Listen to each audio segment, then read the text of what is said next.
I should have been asleep. At 70 years old, staying up past midnight is rarely wise, and yet something kept my mind restless that night. A tugging, an itch under the ribs, the kind of intuition that whispers when logic is too tired to argue. The house was dim except for the soft glow of my laptop screen. I sat wrapped in an old shawl, the one Jonathan gave me on our 30th anniversary. His absence still followed me like a shadow, especially on quiet nights. I typed slowly, carefully, entering login credentials I had not touched in nearly a decade. The trust account, the one my late husband created, the one my family insisted had been exhausted years ago. Everyone said the same thing. My brother, my niece, even the lawyer they pushed on me. Miriam, the trust is empty. It was used for your medical bills. You're remembering it wrong. I almost believed them.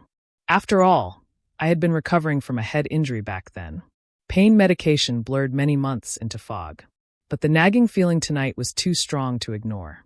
I entered the two-factor code sent to my old flip phone. The browser will spun once, twice. Then the page opened, and I froze so completely my heartbeat felt suspended in air.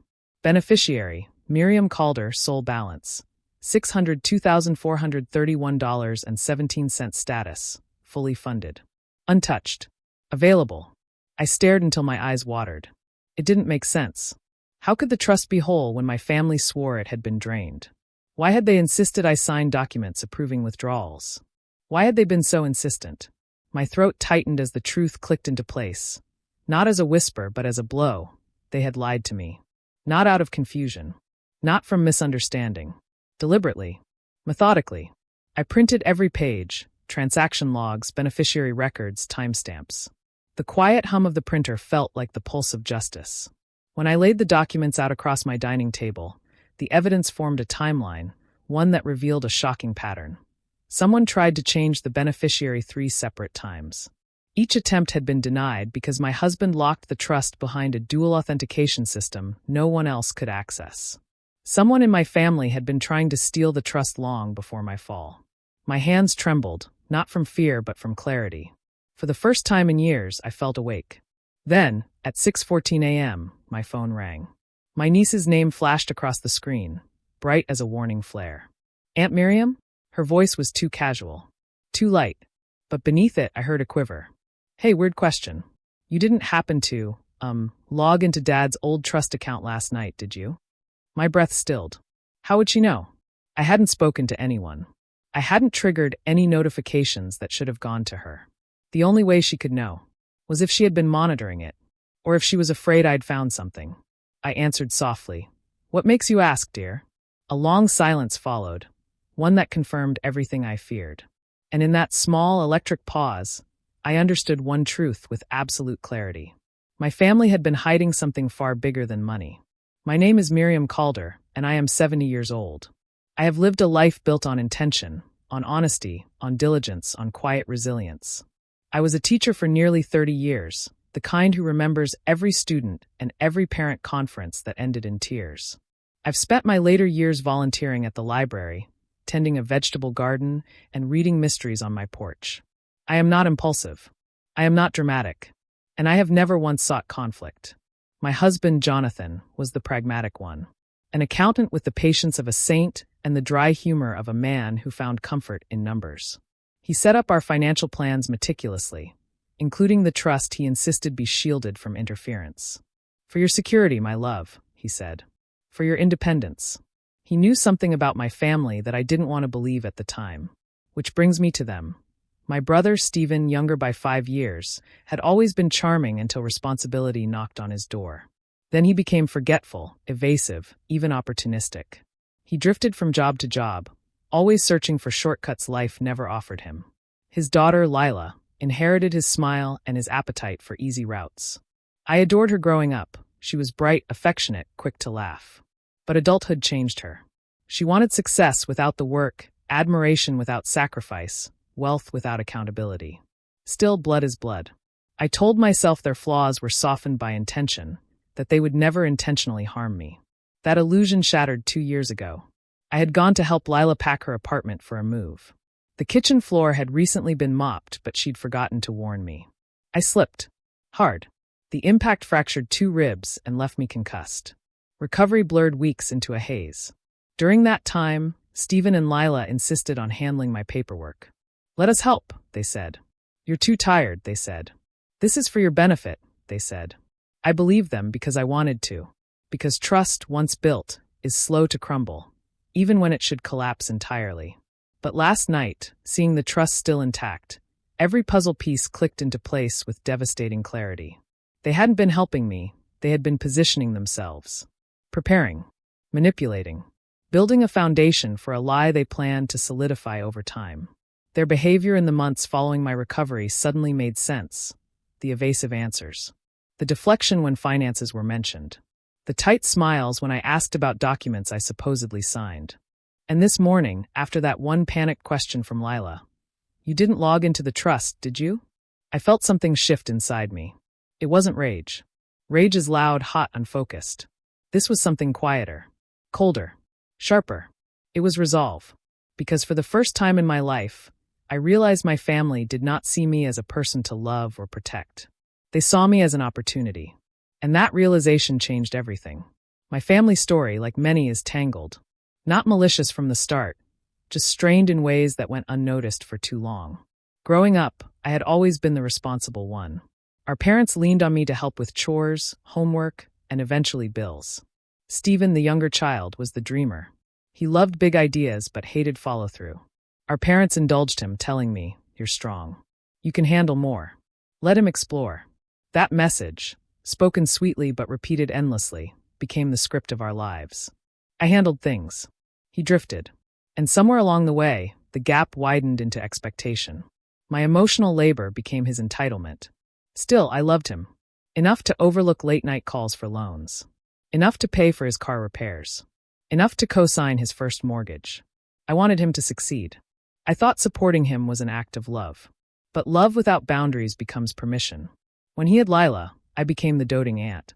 I babysat her for summers, attended her school plays, helped pay for her first semester of college when Stephen fell short.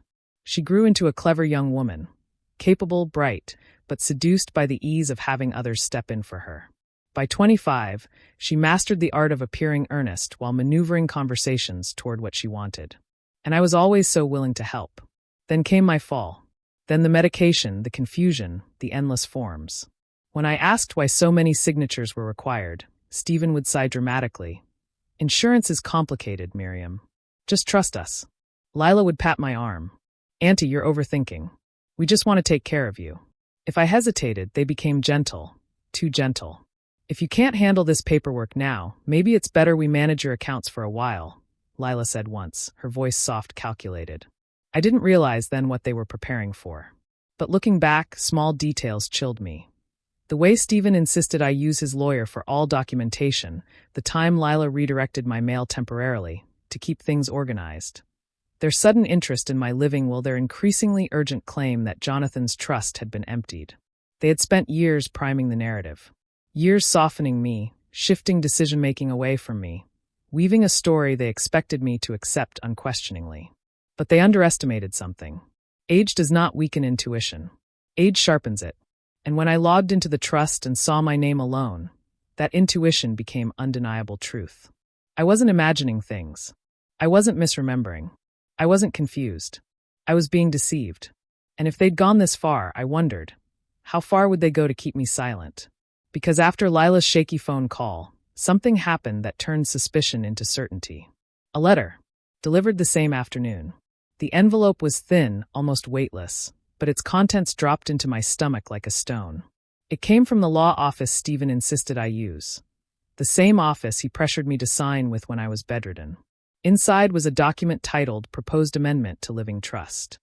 My name printed neatly. My signature, poorly forged, scrawled across the bottom. And beneath it, in chilling clarity, the words, "Primary beneficiary, Lila Calder. Secondary beneficiary, Stephen Calder. Effective immediately upon client incapacitation." I sat perfectly still for a long moment. The forged signature wasn't even close to mine. Not my slant, not my loops.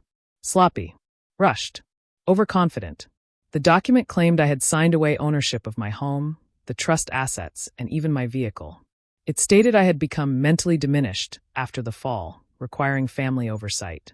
It painted me as a fragile, incompetent woman who could not manage her own affairs. My cheeks flushed hot.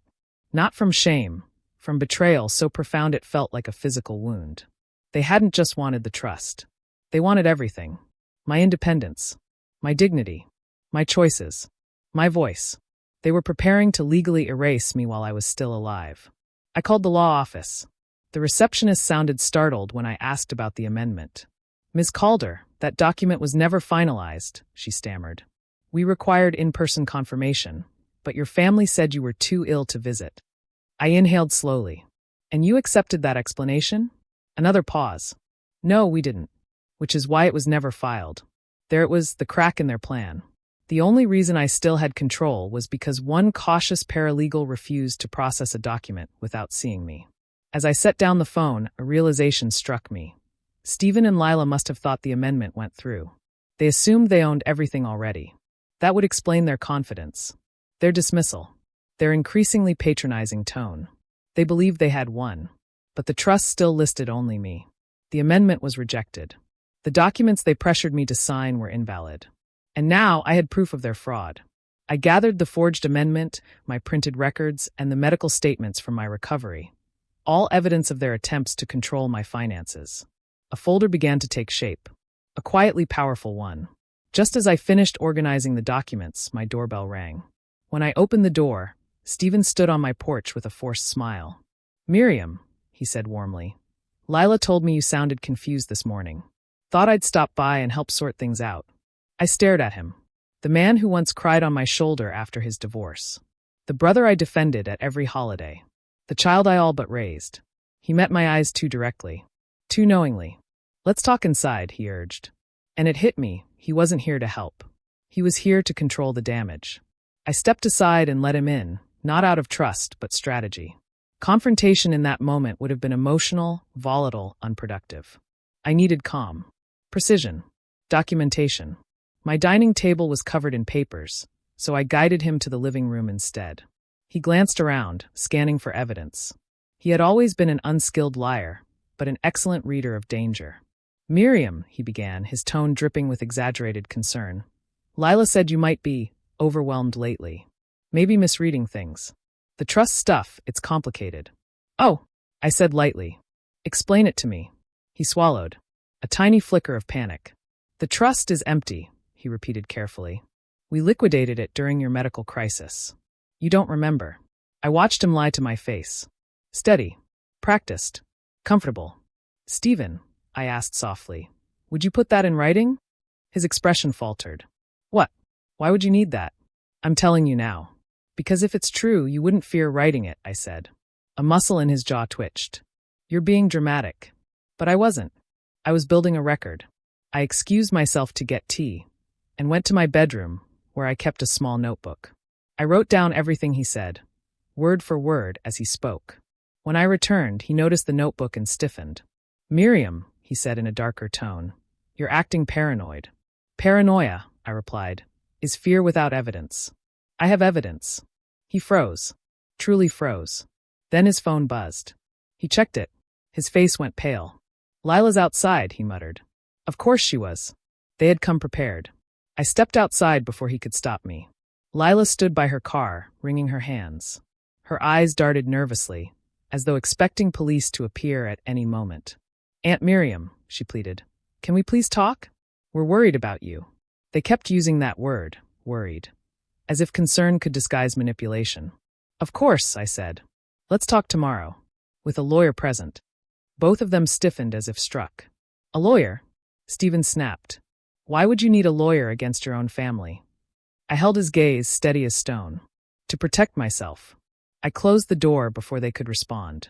That night, I contacted an elder law attorney named Caroline Holt, known in town for her precision and her refusal to be intimidated. I emailed her the documents I'd gathered.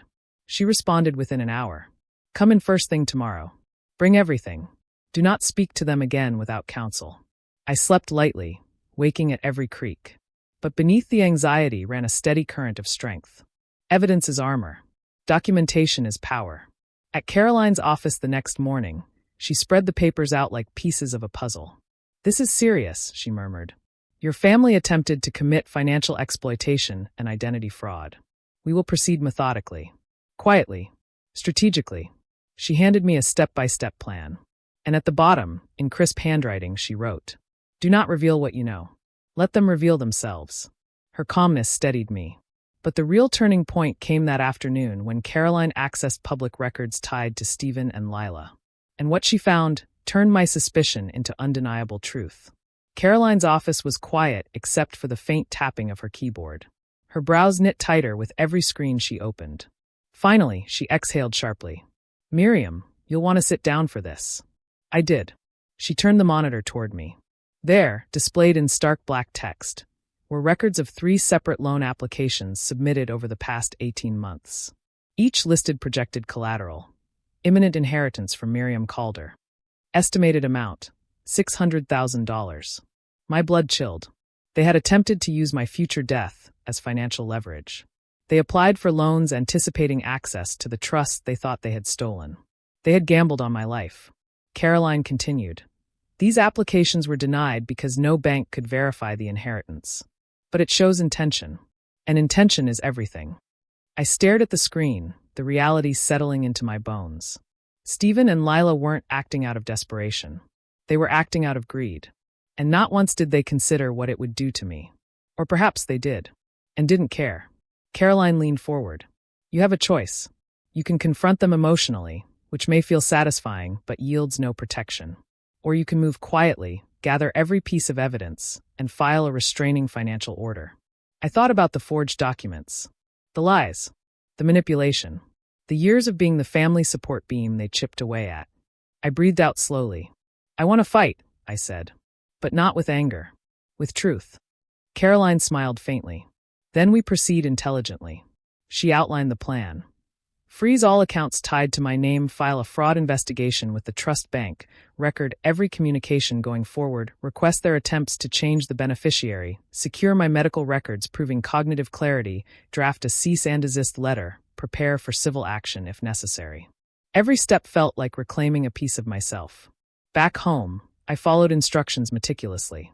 I changed passwords, sealed documents, installed a doorbell camera. My hands steadied with each action. Then that evening Lila texted, "Aunt Miriam, we need to talk. It's urgent." A second message followed seconds later. "Please don't involve outsiders. We can fix this as a family." Outsiders. As if they hadn't already brought lawyers into my life without my consent. I did not respond. The next morning they escalated. Stephen left a voicemail, his voice strained. "Miriam, you're misunderstanding everything. If you keep pushing this, you're going to make things difficult for all of us. Difficult for all of us. Not difficult for you. Not difficult for the truth." Their choice of words revealed everything. They feared exposure. I sent the voicemail to Caroline. She replied, "Perfect. Keep them talking. Their downfall will be their own words." And so I waited. Not passively. Not fearfully. Strategically. The moment of confrontation was coming. Not explosive or dramatic. Controlled. Documented. Inevitable. The moment arrived sooner than expected. 3 days later, a certified letter was delivered to my home. A legal document, drafted not by me, but by Stephen's lawyer. It was a petition for conservatorship over me. My hands tightened around the paper, but I didn't tremble. I didn't panic. I didn't cry. I simply read. They were attempting to declare me incompetent, to seize control, to override my autonomy entirely. But what they didn't know, what they couldn't possibly know, was that Caroline already prepared me for this possibility. She told me such petitions often backfire if filed without evidence. Let them dig their own hole, she said. So I did. The court date was set for 2 weeks later. Stephen and Lila walked into the courtroom confident, wearing forced looks of concern. Their lawyer approached us before the session began, his tone patronizing. "This must be difficult for you, Ms. Calder," he said. "But your family only wants what's best." I responded calmly, "So do I." Inside the courtroom, the judge reviewed their petition. Stephen claimed I was confused, forgetful, unstable. Lila cried delicately, insisting she was trying to protect me. They expected sympathy. They expected the judge to glance at my age and assume decline. Caroline stood when it was our turn. "Your Honor," she said, "we have evidence to present." She submitted medical reports from my neurologist, psychological evaluations affirming full cognitive clarity, and a written statement verifying I live independently without assistance. Then she submitted something else. The forged trust amendment, their loan applications, the voicemail, the records of their attempted beneficiary changes, their messages urging secrecy, their petition itself filed without cause. Stephen's face drained of color as the stack of evidence grew. Lila looked physically ill. Caroline concluded, "Your Honor, this petition is not an act of care. It is an attempt to gain financial control over a fully capable adult. My client is not the vulnerable party here." The judge dismissed their petition on the spot. But she didn't stop there. She reprimanded Stephen and Lila publicly, stating their actions bordered on exploitation. She referred the case to a financial abuse investigator, and she granted me a legal protection order preventing them from accessing or interfering in any aspect of my affairs. They walked out of the courtroom silent, smaller, deflated. Their downfall wasn't loud. It wasn't dramatic. It was quiet, methodical, earned. And as they left, Lila looked back at me, not with anger, but with a dawning realization. I had not been the fragile woman they expected. I had been waiting, watching, documenting, and now the truth stood in the light, undeniable and irreversible. When the dust settled, I expected to feel triumphant, vindicated, victorious. But what I felt was quiet, not empty, not sorrowful, just a soft, steady quiet that settled over me like a blanket. It carried both relief and grief, relief that justice prevailed, grief for the family I thought I had. The investigator contacted me weekly for updates. Eventually, both Stephen and Lila were formally cautioned and placed under financial monitoring. No criminal charges yet, though they easily could have been. I didn't push for more. Revenge was never my aim. Truth was, I spent long afternoons on my porch, letting sunlight rest on my face, feeling more grounded than I had in years. I realized how much energy I had spent worrying about people who saw me as a resource rather than a person. One evening, as I watered my rose bushes, Jonathan's roses, I imagined him beside me. I could almost hear his voice. "You trusted too long, Miriam, but you did the right thing in the end." I smiled, not sadly, softly. My life began expanding again in small, meaningful ways. I rejoined my book club. I restarted my volunteer shifts at the library. Friends I hadn't seen in months came by with casseroles and questions and laughter that eased old tension. I met with a financial advisor, someone objective, unconnected to my family, and created plans that protected every asset Jonathan intended for my future. I updated my will, clarified beneficiaries, locked documents in a fireproof safe. For the first time in years, I slept deeply. But healing isn't linear. One morning, I ran into Lila at the grocery store. She looked thinner, worn, ashamed.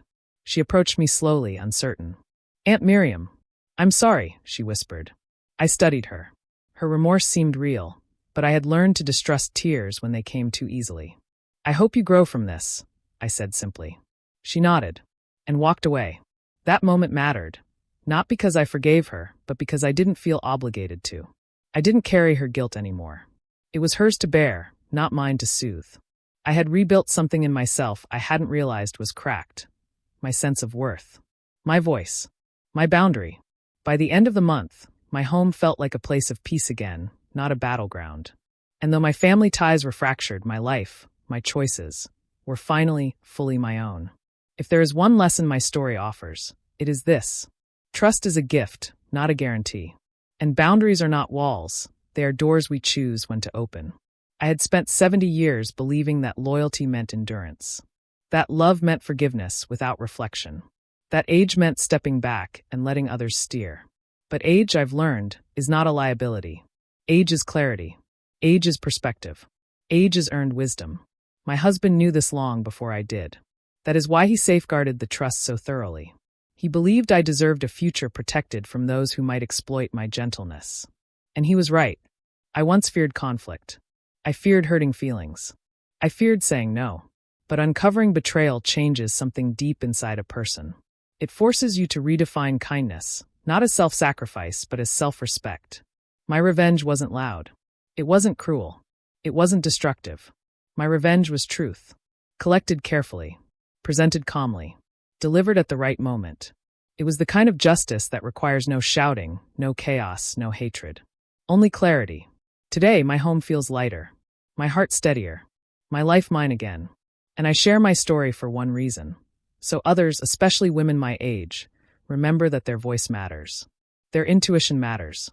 Their rights matter. We are never too old to defend ourselves.